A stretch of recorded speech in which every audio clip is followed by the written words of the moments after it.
A judge rules Fulton County District Attorney Fannie Willis can be subpoenaed by the state Senate.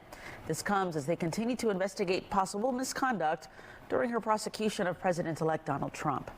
Fox 5's Eric Perry is at the live desk on the story. Eric, what is the latest on this development? Yeah, Christine, this comes just weeks after a state appeals court removed Willis from the Georgia election interference case against President-elect Trump.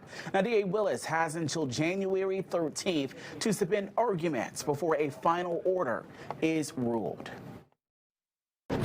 Fulton County District Attorney Fannie Willis is back in the spotlight after Superior Court Judge Shakira Ingram ruled she can face a subpoena by the Georgia State Senate. The Republican-led Senate committee is looking into whether she engaged in misconduct during her prosecution of President-elect Donald Trump. They are the head of all prosecutions in their county, so therefore no one should be able to question them, right? Well, the Georgia Senate disagrees with that. Trial attorney and political analyst Joshua Schiffer breaks down the decision. According to the ruling, Willis has until January 13th to submit arguments over whether the subpoenas require her to provide confidential information. Judge Ingram will then issue a final order saying what Willis has to respond to. Prosecutors are used to strong independence and the exclusive duties and privileges of their position.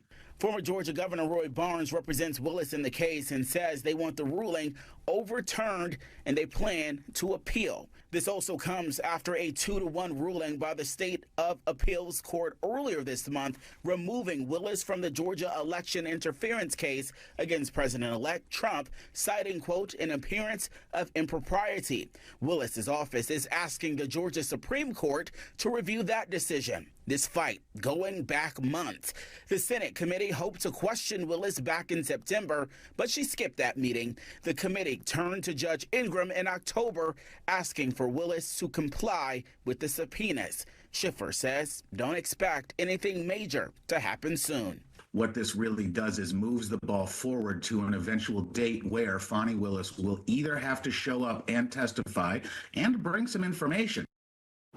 Yeah, we know there's a lot to keep track of here, and here's something else to keep in mind. The current Georgia legislative term ends when new lawmakers are sworn in for their new term. Republican State Senator Greg Dolezal of Cumming says he plans to file to reestablish this committee at the beginning of the 2025 legislative session. We've reached out to the district attorney's office. We're waiting to hear back, but again, just something else adding on for her office there. At the live desk, I'm Eric Perry, Fox 5 News. Eric, thank you so much.